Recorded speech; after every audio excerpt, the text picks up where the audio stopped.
賺24億仲加派2成息，東亞銀行呢一轉真係大翻身。如果你仲信呢啲表面財報，好快你就會成為銀行拆彈嘅最後一隻替死鬼。好多散戶睇到中環大行派高息就衝入去買，以為執到寶，點知背後嘅水喉其實早就俾壞爪塞死。表面上賺錢分紅，兼且風光大搞記者會，背後單係上半年嘅各類資產感值總額就已經突破33億，將之前賺落嘅老本發到乾乾淨淨。呢種攞面子掩飾裏子嘅財技，根本就係想揾公眾接火棒。33億感值入面有超過70%，全部集中喺商業地產呢個致命死穴。無論係內地爆雷嘅房企巨頭債務，抑或香港本地跌到冇底森林嘅寫字樓同街鋪，全部都喺度排隊等住引爆。好多老細同業主仲以為只要捱過呢段時間，等美國減息就可以重見天日，日日捱生捱死四圍撥水供樓。但實情係銀行後台嘅風險模型已經全面轉陷，根本唔會再陪你玩呢場借新還舊嘅遊戲。今日我哋就一層層監開呢份財報嘅糖衣，話你知銀行點樣暗中佈局自保。中環總行高層喺業績會上面講到前景一片光明，話普通股本一級資本充足率超過17厘，流動性儲備固若金湯。但打開銀行本數簿一計，東亞整體cầm值貸款比率逆勢飆升到2.7厘，遠遠跑輸全港銀行平均嘅收復水平。呢個數字背後代表嘅唔係普通嘅壞敗，而係大批曾經被視為優質抵押品嘅甲級寫字樓、核心商鋪，甚至係百億家族嘅抵押物業，而家全部變成冇人問津嘅殼手山芋，隨時引發全港商業資產嘅纏鎖清算。更加殘酷嘅係東亞中國嘅僑務表現，表面上營收仲有4%嘅微幅增績，但單係內地金融工具嘅感值就高達16億，直接將成個內地板塊打到淨街損超過5億港元。內地房地產嘅巨大黑洞仲未填完，香港本地嘅工商鋪壞值又接住全面爆發。喺呢種兩面受敵嘅死局之下，銀行唯一可以做嘅就係瘋狂收緊各類信貸水喉。當大行都要靠加派息嚟穩定股價同掩飾壞教嗰陣，市場上嘅中小企同物業投資者就注定要成為第一批被犧牲嘅燃料。好多人仲以為美國財政部最近推出嘅幾十億美元長債回購係新一輪放水救市，甚至幻想香港借貸成本好快會大幅回落。但呢場看似救市嘅金融操作，本質上只係一場精心包裝嘅期限調配騙局。當大部分人仲沉醉喺美債救市嘅幻想入面，華盛頓財政部嘅指令已經透過香港聯繫匯率機制，將最致命嘅高息監獄機直接套喺全港資產嘅頸上面。華盛頓財政部喺9月9號至11月4號期間，大張旗鼓宣布單次斥資40億美元回購10至30年期嘅長債。消息一出，成個市場嘅炒家同埋地產經紀好似執到救命稻草咁，周圍同人講量化寬鬆又返嚟啦，減息週期即將拯救香港樓市。但只要你稍為睇清楚操作細節，就會發現呢筆40億嘅回購根本唔係放水，而係一場鐵頭鐵尾嘅期限結好調配把戲。財政部表面上喺市場買返長期國債壓低長端利率，但同一時間喺短端發行幾千億美元嘅3個月同6個月短期國庫券，呢種左手交右手嘅財技，本質上只係為咗幫聯邦政府極速澎湃嘅利息支出續命，根本冇向金融系統注入過任何一分錢嘅新增流動性。長債收益率表面上受到干預而微跌，但短端資金成本依然高，企喺5厘以上，市場上嘅期限溢價反而被進一步推高。香港喺聯繫匯率制度之下，金管局嘅貨幣政策根本冇任何獨立自主嘅空間。美國短端利息維持高位，香港銀行同業拆息就注定要長期貼近，甚至反超美元利率。好多香港老細一直抱住保蓬心態，以為捱過幾個月就可以等到平錢使，點知呢套高息金融機已經轉化成持續性嘅常態。當借貸成本長期鎖死喺5厘至6厘嘅水平，所有依賴高監監運作嘅商業模式瞬間被撳住嚟打。全港商業物業嘅租金資本化率而家普遍只有2厘半至3厘左右，但銀行按揭貸款利率隨時要5厘以上。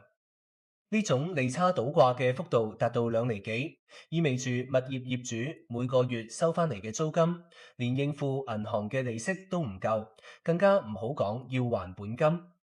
你手持一幢價值幾千萬嘅工商物業，表面上係收租老細，實際上每個月都要倒貼幾萬甚至10幾萬出嚟幫銀行打工，割完一陣又一陣。銀行信貸審批部門嘅風控模型早就因應呢場雞減息全面收緊，過往幾年靠低息環境堆砌出嚟嘅物業估值喺高息常態化嘅衝擊之下鐵底崩軌。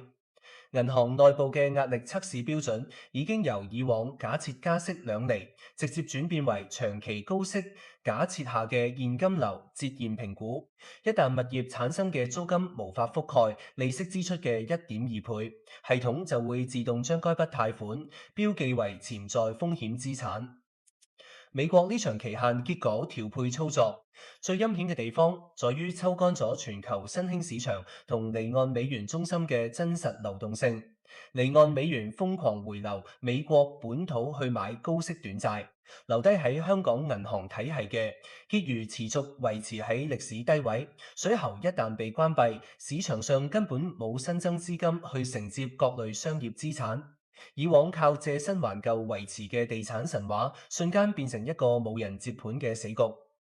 做實體生意嘅老細原本諗住將物業抵押借出營運資金，點知去到銀行先發現估值已經被大幅削價3至4成。以前可以借到7成按揭，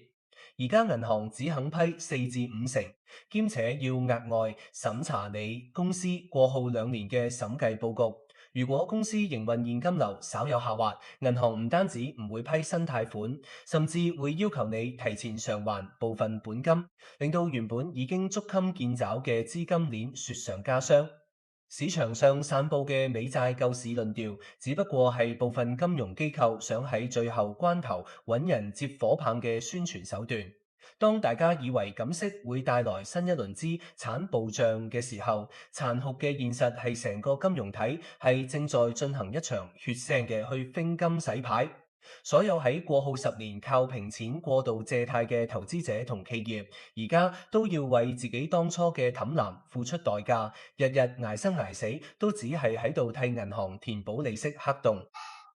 正當全港業主仲苦苦等待外圍資金救命嘅時候，本地銀行嘅審計部門已經手持最嚴苛嘅資產質量報告，直接殺入中環總行嘅最高決策會議。東亞銀行內部嗰份高達33億嘅資產感值明細，就喺呢個時候被正式擺上咗碑面。33億呢個數字擺喺眼前，直接撕開咗所有粉飾太平嘅宣傳包裝。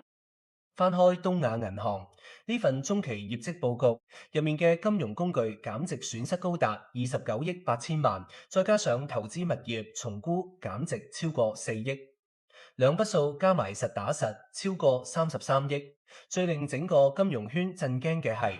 喺呢筆龐大嘅壞撥備入面，有超過70%嘅資金黑洞，全部同商業房地產緊密捆金。商業地產壞攪佔比高達70%，意味住銀行過去10幾年最引以為傲嘅抵押品神話徹底破滅。喺呢70%壞攪入面，內地房地產相關嘅廠口佔咗40%幾，而香港本地嘅商業物業壞走亦都佔咗將近2成7。過去幾年管理層不斷同公眾講內地風險已經見底。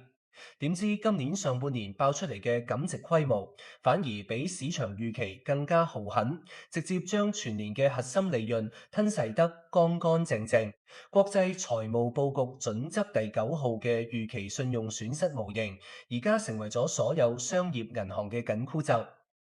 喺呢套極度嚴苛嘅風控系統之下，銀行根本唔可以再好似以前咁，等個客真係斷供先至去確定壞決。只要物業嘅租金收入持續下跌，或者結款前嘅母公司出現流動性危機，風控系統就會自動將呢筆貸款由第一階段降級去第二階段，甚至第三階段，強制要求銀行喺利潤入面提早扣除巨額撥備。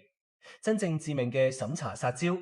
係銀行每年一度針對工商鋪同寫字樓進行嘅測量師年度審查，同一般住宅物業30年按揭唔同，商業物業嘅貸款年期通常只有15至20年，兼且銀行合約入面寫明保留隨時重估抵押品嘅權利。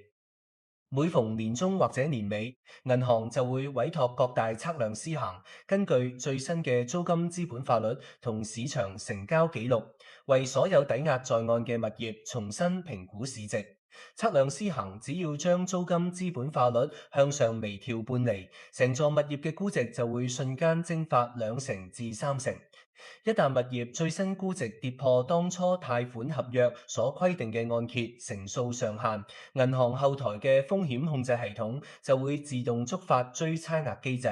信貸部門會喺冇任何預警嘅情況下，直接向置款人發出正式律師信，要求業主喺14至30日之內拎出幾百萬甚至上千萬現金補足差價。好多手持工商鋪嘅實體企業老細，原本每個月都準時供樓，從來冇遲過一日，點知突然間就收到銀行嘅追差額大信封。你同銀行講自己生意仲做得住，每個月供款冇問題，但銀行經理只會冷冰冰話：你知呢個係總行系統規定。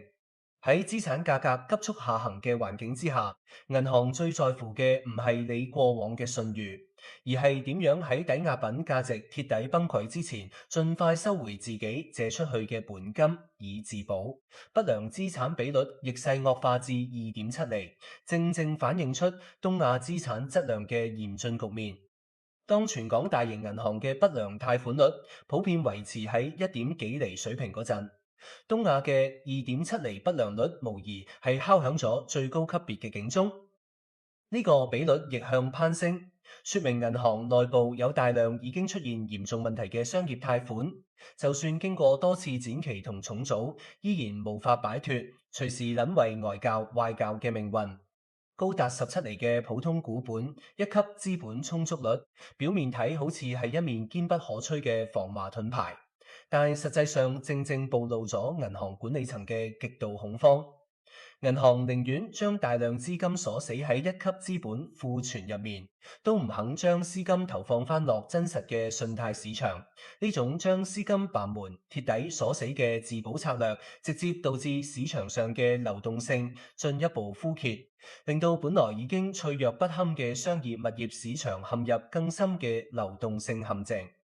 實體經濟同銀行體系之間嘅惡性循環已經全面成型，銀行為咗清理自身嘅壞字黑洞，對外瘋狂追補中，兼收緊信貸，迫使大批周轉不靈嘅業主焗住以跳樓價拋售物業。而市場上一旦出現超低價嘅賤賣成交，測量師行又會立刻將呢啲極端價格納入估值模型，引發下一輪針對全港所有商業物業嘅估值大屠殺，令所有持貨業主無一幸免。但真正令銀行高層坐立不安嘅，並唔單止係香港本地工商鋪嘅估值暴跌，而係北上深廣等一線城市嘅班大叫冒版圖。東亞中國內部嗰本隱秘嘅壞紙散簿，正以幾倍於香港市場嘅速度加速潰爛，甚至將銀行直接推入一個接盤變字詞嘅無底深淵。東亞中國喺各大一線城市嘅分行網絡，上半年表面上營業收入仲有4%嘅溫和增值，但後台嘅信貸黑洞一爆，單係金融工具感值就直接開出16億嘅天價巨額撥備。扣除所有營運成本之後，成個內地僑目板塊錄得超過5億港元嘅淨虧損。呢筆巨額虧損直接撕破咗所謂市場見底嘅根源，證明之前借俾內地民營房企同商業項目嘅巨額融資已經鐵底變成收唔返嘅爛債。當年為咗擴張內地版圖，銀行喺大灣區同華東地區大舉向房企發放商業物業抵押貸款，以為手握甲級商廈同核心商場做抵押就萬無一失。點知隨住內地商業地產租金同售價全面跳水，空置率升到歷史高位，呢啲大型發展商紛紛違約爆雷，抵押品喺市場上面根本冇人敢接盤。銀行原本諗住靠利息賺錢，而家連幾十億本金都深陷泥潭，直接將香港冇形嘅利潤拖落水。銀行內部處理不良資產有一套極度嚴格嘅5階清收流程。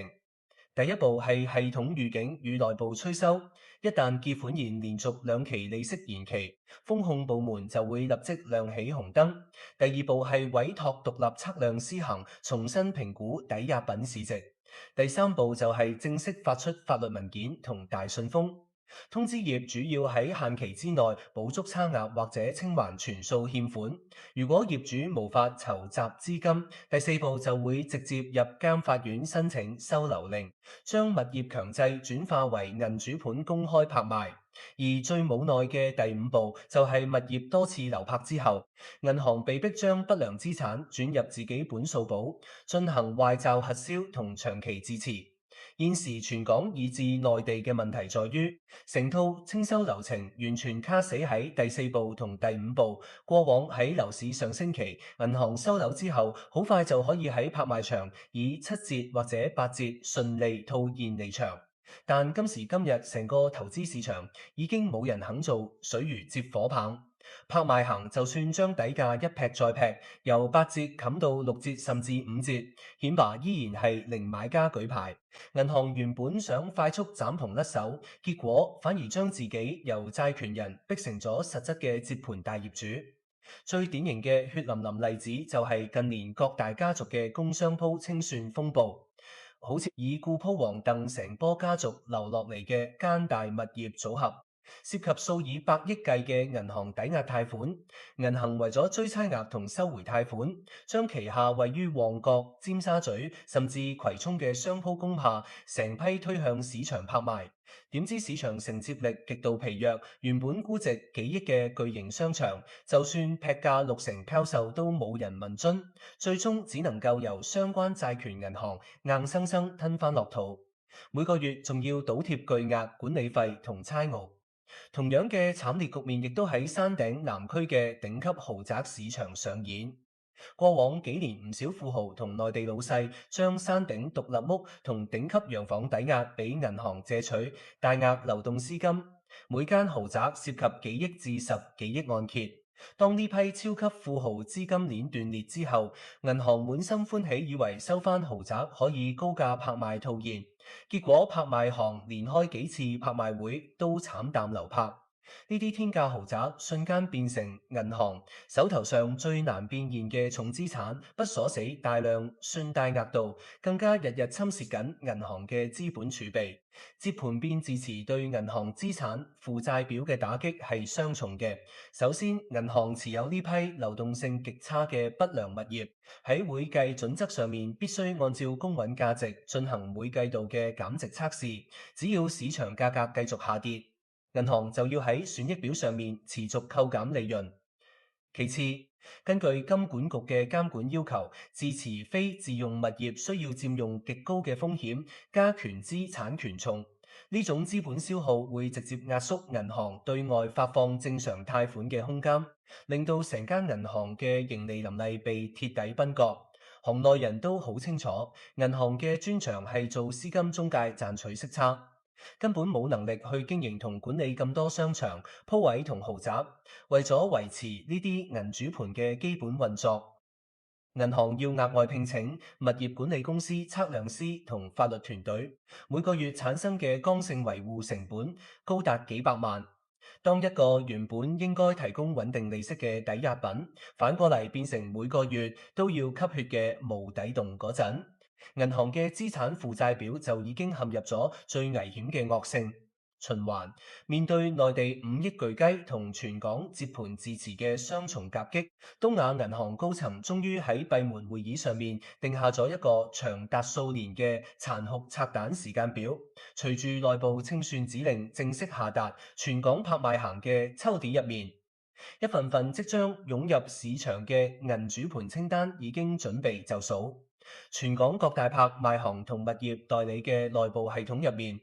下半年新增嘅商業物業銀主盤名單以幾十頁咁極速增加。根據最新市場監測數據，全港銀主盤嘅供應總量預期會喺未來半年激增30%以上。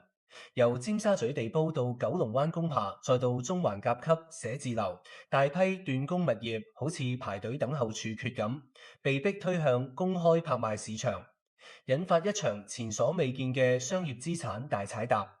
東亞銀行管理層喺內部業績會議上面定出嘅拆彈時間表，信貸感值撥備預計要到2026年先至正式見頂，而整體歷史不良資產嘅清理週期更加要一路拖到2028年底。換句話講，未來呢幾年嘅時間入面，銀行體系根本唔會有任何放鬆稅貸嘅空間，反而會進入一個漫長而殘酷嘅去間間硬着陸階段，日日夜夜諗盡辦法將壞覺由自己本數簿上面切除。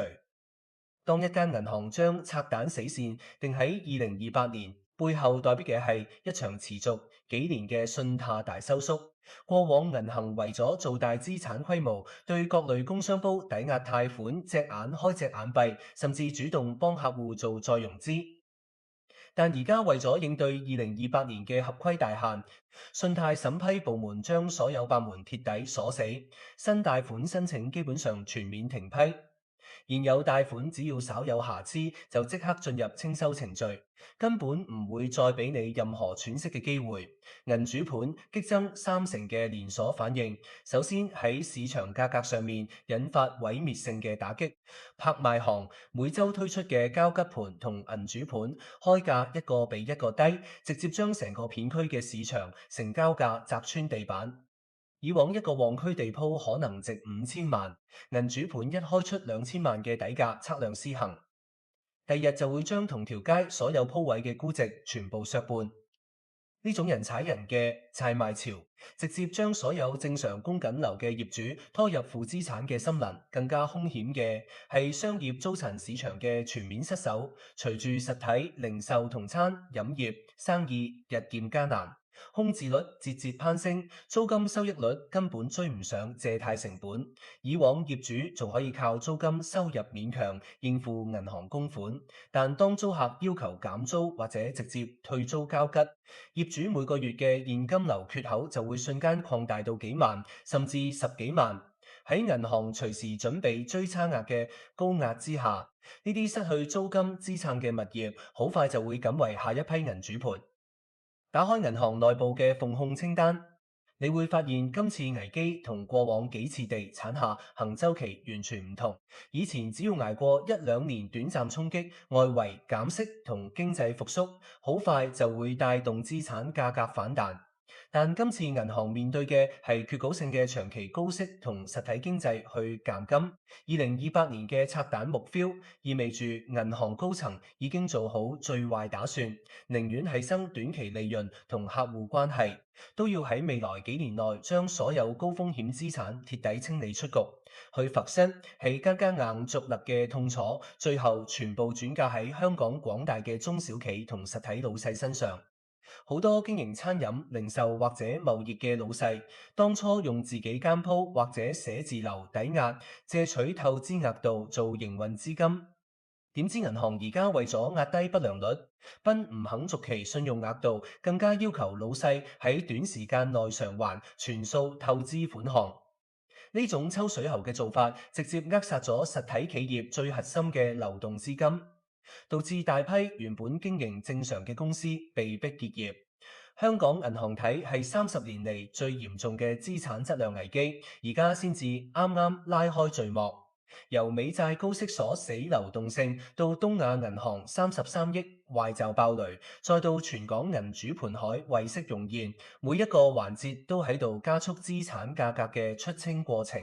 如果你手頭上仲持有依賴高額監運作嘅商業物業，或者正身處租金同利息雙重夾擊嘅實體生意入面，留俾你自救嘅時間窗口其實已經所剩無幾。面對即將直華全港嘅銀主盤海危同銀行信貸全面收緊，盲目死頂只會令你將多年累積嘅血汗錢全部倒落大海。實體企業老細究竟要點樣同大業主重新談判租約？點樣喺法人層面設立防火牆？甚至點樣調配手頭上嘅緊急防家白現金流？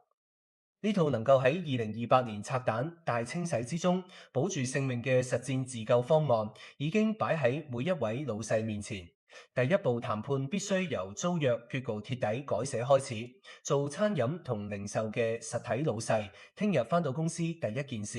就係要拎住最新核數師財務報表，同埋周邊同條街銀主盤空置鋪位嘅一手數據，直接約大業主坐低傾租約重組。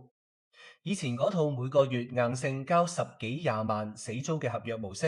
喺今時今日嘅經濟環境之下，無異於慢性自殺。你必須同業主爭取底租直接減半，再將剩餘部分轉為營業額8%至12%嘅抽成租金模式。亦即係行內所講嘅 turnover rent，將剛性固定支出轉化為浮動成本，有生意大家一齊分，冇生意業主都要共同承擔風險。大業主如果喺呢個時候仲想擺架子拒絕妥協，你就直接將隔離幾間交吉盤同拍賣行嘅底價清單攤喺俾面。今時今日，全港商業物業空置率持續攀升，業主心知肚明。一旦你退租交吉，間鋪隨時要空置1年半載都揾唔到新租客接手，到時佢每個月唔單止收唔到租，仲要倒貼差餉管理費，兼且隨時俾銀行追差額，